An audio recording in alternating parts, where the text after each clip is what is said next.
quarter century, Mao Zedong was China's absolute ruler.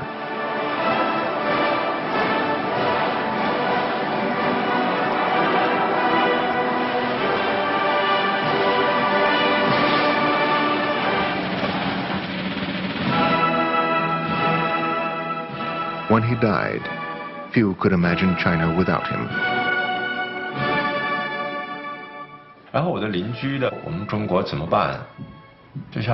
My neighbor said, "What is China going to do?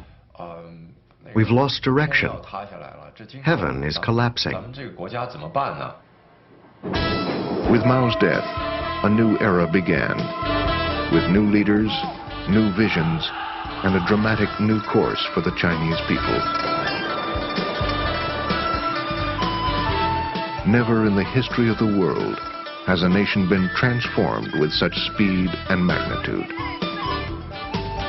This was communism's new revolution.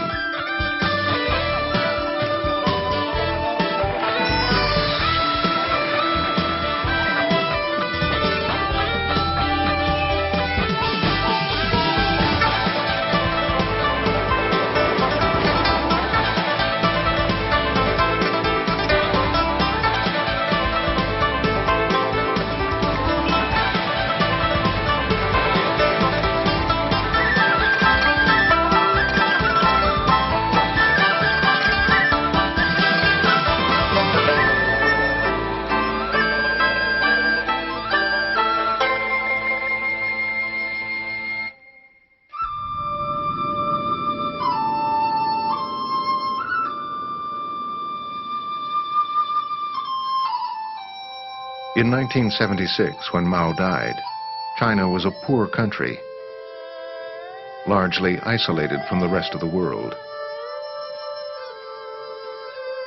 A quarter century of communism had failed to bring prosperity to the Chinese people.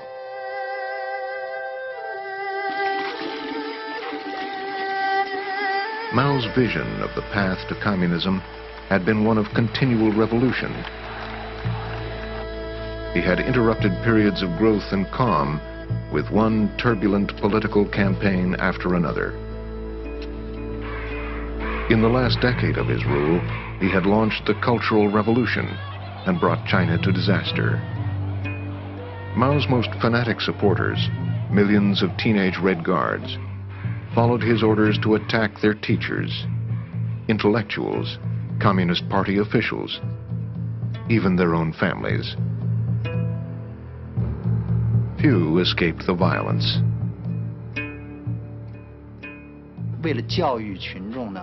To educate the masses, people who were going to be executed were put on public display and tortured.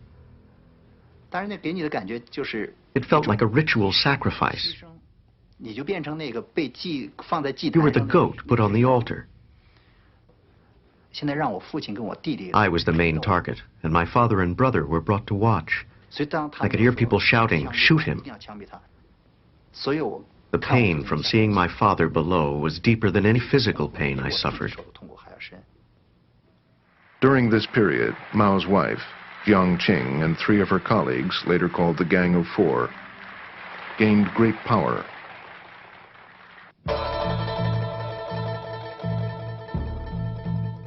They pushed the Cultural Revolution to its most brutal extremes.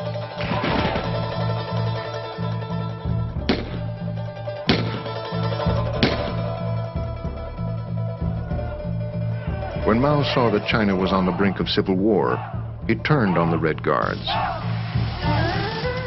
He ordered them to leave their homes in the cities and move to the countryside to be educated by the peasants.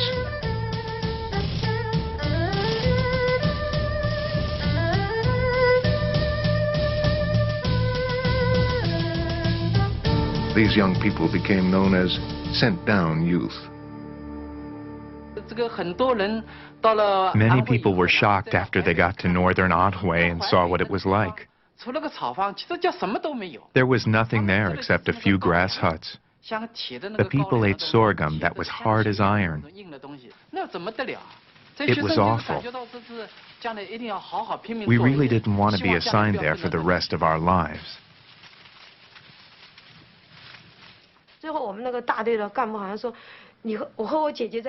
Once a brigade official said to me, "Both you and your sister are staying here. Stop dreaming about leaving the countryside." I couldn't sleep the whole night after hearing him. I cried and cried as if I had gone mad. Millions of young people lost years of education and family life laboring in the countryside.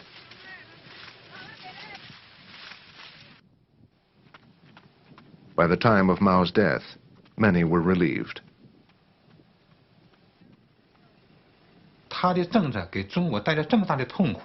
His policies had brought so much suffering and catastrophe to China. So I thought that Mao's time was finally over, and it was high time. The unknown Hua Guofeng was Mao's official successor, but his position was far from secure. Mao's widow, Jiang Qing, together with her allies, posed the most immediate threat to his power. Less than a month after Mao's death, in a move that thrilled the country, Hua Guofeng arrested the Gang of Four.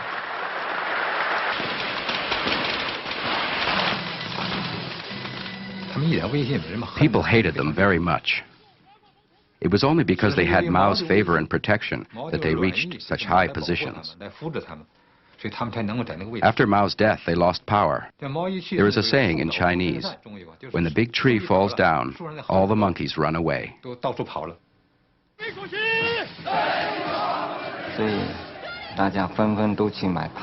People went to buy crabs. They bought one female crab, which symbolized Jiang Qing, and 3 male ones, which symbolized the rest of the Gang of Four.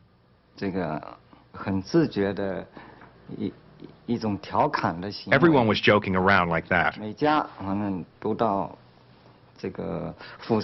Every family went to the store and bought 4 crabs, which they tied up and held on a string.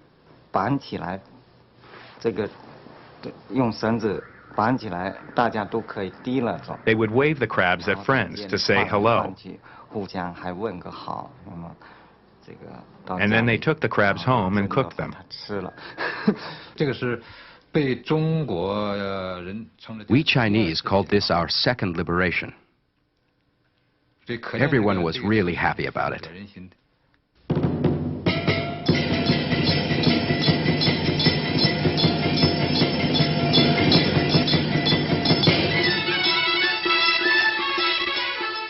With his immediate rivals disposed of, Hua Guofeng worked to strengthen his position. I saw Hua Guofeng several times at meetings. The impression he gave me was that he was doing his best to imitate Mao Zedong, like the way he walked and the way he talked.